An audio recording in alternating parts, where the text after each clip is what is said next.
Imagine yourself like way down the road, decades from now, and not just like living longer, but like really living better. Right. Picture yourself easily, like running around with your grandkids, Yeah.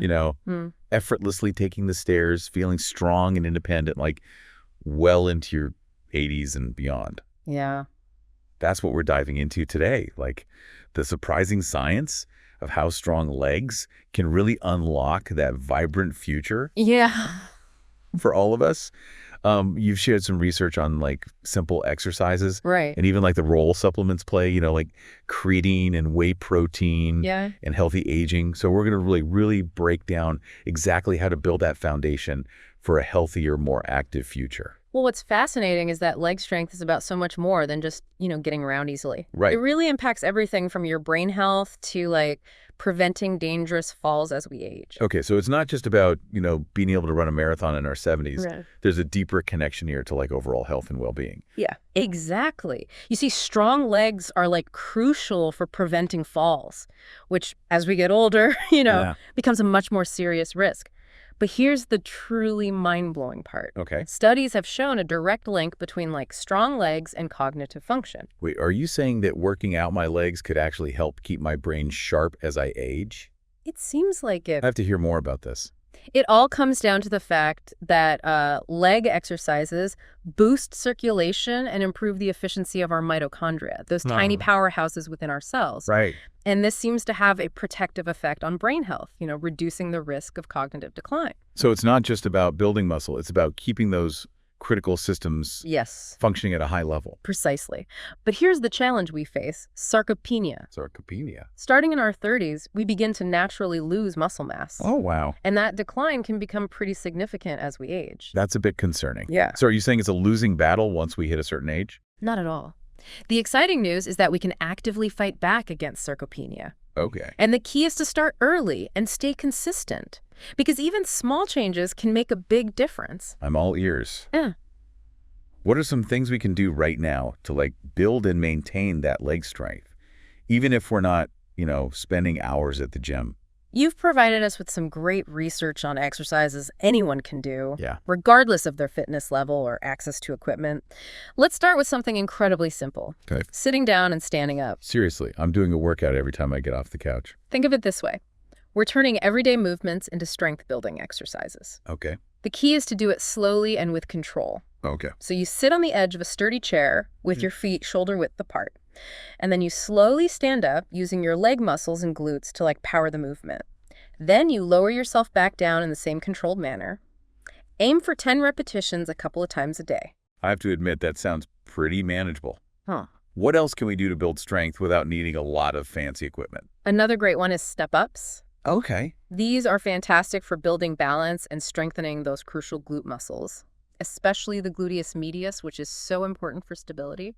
Okay, so I'm picturing a staircase. Do I need like a special step, or can I just use my stairs at home?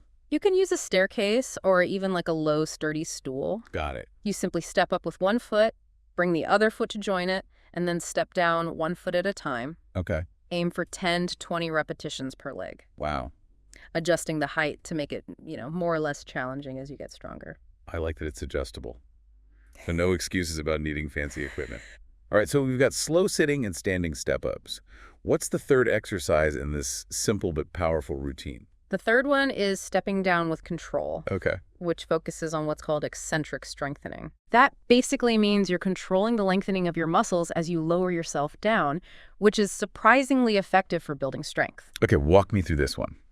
So you stand on a step, then you slowly lower one foot towards the ground, keeping your movements controlled and smooth. Then you return that foot to the step and repeat for 10 repetitions per leg. So like a reverse step-up.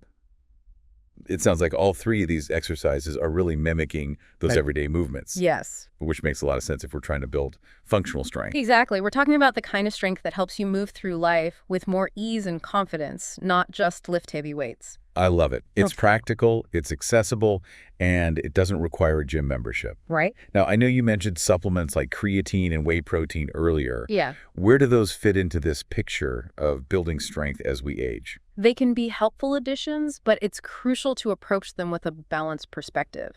Let's start with creatine. It acts like a fuel boost for your muscles, helping them perform better during short bursts of strength and resistance exercises. So I'm doing these leg exercises we just discussed. Could taking creatine enhance the benefits? It could, yes. Studies have shown that creatine can help increase muscle mass and strength, especially in older adults. Interesting. However, it's important to remember that it works best when combined with regular exercise. It's not a magic solution on its own. You still have to put in the work. I appreciate that reminder. It's easy to fall for the quick fix mentality. What about safety concerns? Is creatine something we should be cautious about? For most healthy individuals, creatine is generally safe when used appropriately. But as with any supplement, it's always a good idea to consult with your doctor before starting, especially if you have any pre-existing health conditions. Good advice. So creatine's like an extra boost for workouts. What about whey protein? How does that fit into the picture? Whey protein is a great source of high-quality protein, which is crucial for muscle recovery and growth. As we age, our bodies can become less efficient at absorbing protein from food. Right. So a supplement like whey protein can help fill that gap. So it's not just about how much protein we're eating, but also how well our bodies can actually use it. Exactly. And for people who follow a vegan diet, there are also excellent plant-based whey protein options available. That's great to know. It sounds like both creatine and whey protein have their place in supporting muscle health as we age, but they're most effective when combined with exercise and a healthy diet. Precisely. They're supplements, not replacements. Yeah. They can enhance a healthy lifestyle, but shouldn't be seen as a substitute for the fundamentals. Okay. Yeah. It's okay. I'm really starting to see how leg strength fits into this bigger picture of healthy aging. But I think the big question for a lot of people is like, how do we actually make it happen? Right. We're all busy. It's tough Yeah. to like squeeze new things into our routines. I agree. That's why I think the key is to focus on simplicity and sustainability. We want to empower people to make small, manageable changes Right. that can have a big impact over time without feeling overwhelmed. So it's not about like suddenly becoming a gym rat or overhauling our entire lives. Not at all. It's about finding those little pockets of opportunity throughout your day and turning them into like mini workouts. Okay. I like where this is going. Give me some examples. So we already talked about slow sitting and standing. Right. Think about all the times you do that throughout the day. Mm-hmm. Getting out of bed, getting up from your desk, sitting down for meals. Yeah. Each one of those is a chance to build strength. That's brilliant.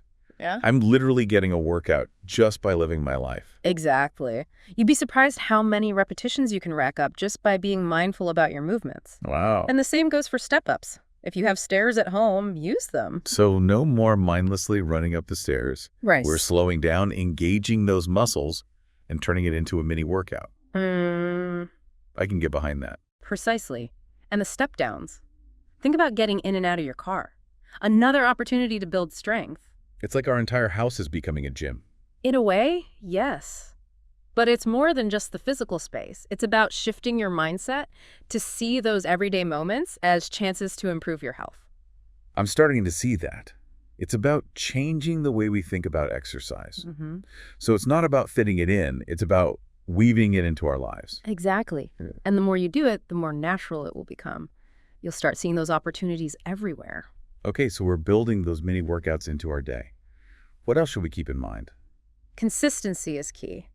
It's not about doing a marathon workout once a week and then forgetting about it for the rest of the time. It's about making these small, sustainable changes part of your daily routine. So it's like brushing your teeth. Yes, You do it every day, not just when you remember. exactly. And of course, there will be days when you're tired or busy. The key is to not let those days completely derail your progress.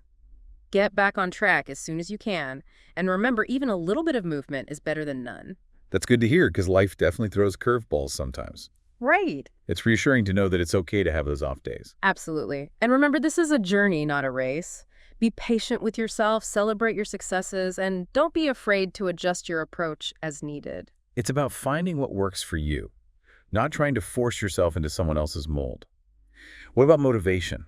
Do you have any tips for staying on track when that initial enthusiasm starts to wear off? One thing that can be really helpful is setting realistic goals. Don't try to do too much too soon. Start small and gradually increase the intensity or duration of your exercises as you get stronger. That makes sense. Yeah. It's easy to get overwhelmed if you try to change everything at once. Yeah. What about finding an accountability partner? Could that help? Absolutely. Having someone to share the journey with can make a huge difference. Yeah. Whether it's a workout buddy, a friend, or even a family member who can encourage you and help you stay accountable. I like that. It's about Right. building that support system, not trying to do it all alone. What about making it fun? That seems like it would help with motivation too. Absolutely. Don't be afraid to experiment and find activities you genuinely enjoy. It could be dancing, gardening, swimming, hiking, anything that gets you moving and brings you joy. It's a good reminder that exercise doesn't have to be a chore. Right. It can be something you actually look forward to. Precisely. It's about finding that sweet spot where movement becomes a joyful part of your day rather than a dreaded obligation. It's about connecting to that feeling of strength and vitality that comes with moving your body. Okay, I'm loving this reframing of exercise. We've talked about incorporating it into our daily routines, setting realistic goals, finding support, and making it fun. Yeah. Are there any other strategies that you found helpful for staying committed to those strength-building goals? One challenge that many people face is pain or discomfort, especially if they're new to exercise or have any underlying health conditions. Right. It's crucial to listen to your body and not push yourself too hard. So it's not about no pain, no gain. Not at all. That kind of mentality can backfire, especially as we age. It's about finding that balance between challenging yourself and respecting your body's limits. Right. If you experience pain, stop and rest. You might need to modify the exercise or talk to a doctor to figure out the best course of action. It's a good reminder that it's okay to take things at your own pace and not compare yourself to others. What about those days when motivation just seems to disappear? Any tips for those times?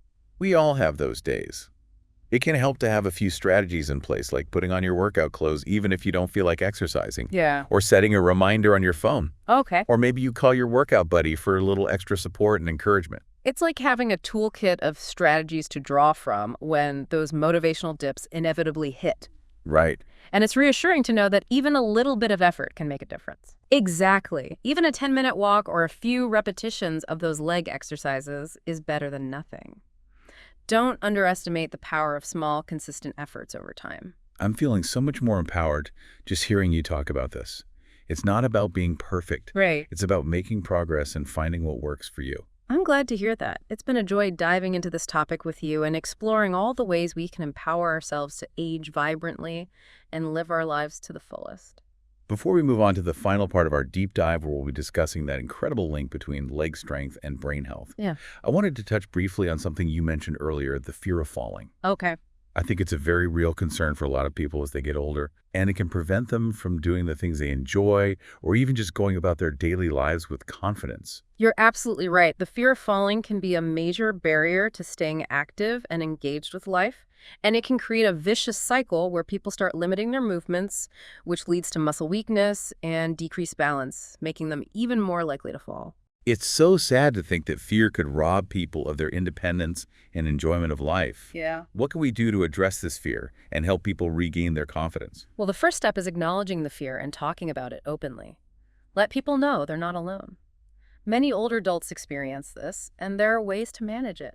So it's about creating a safe space for people to express their concerns and not feel ashamed or embarrassed. Exactly. And then it's about empowering people with knowledge and tools.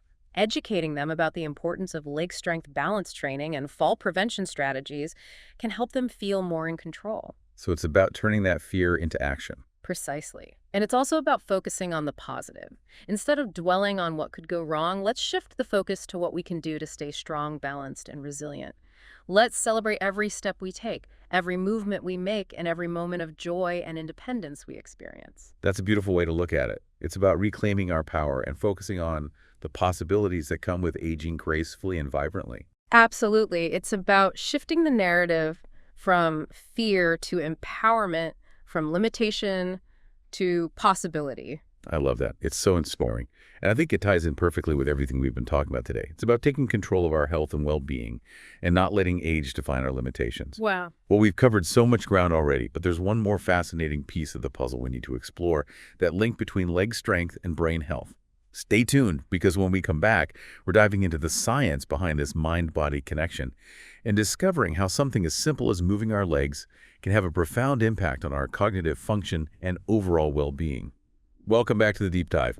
We've been exploring this fascinating world of leg strength and its impact on healthy aging, and I, for one, am so ready to have my mind blown by this connection between strong legs and a sharp mind. Yeah, it really is remarkable. While it might seem kind of counterintuitive at first, Right. the science behind this connection is incredibly compelling. I'm all ears. Yeah. Where do we even begin to unravel this link between, like, moving our legs and keeping our brain sharp? Well, one of the primary ways leg strength influences brain health is through improved blood flow. Okay. When we engage in physical activity, especially exercises that work those large muscle groups in our legs, Yeah. we're increasing circulation throughout the body, Wow. and that includes the brain. So it's like giving our brains a fresh delivery of oxygen and nutrients. Exactly. And that increased blood flow is absolutely essential for maintaining good cognitive function and protecting against age-related decline. Okay, that makes sense, Yeah. but I have a feeling there's more to it than just blood flow. Yeah. What else is going on here? You're right. Leg exercises also stimulate the production of a protein called brain-derived neurotrophic factor, or BDNF.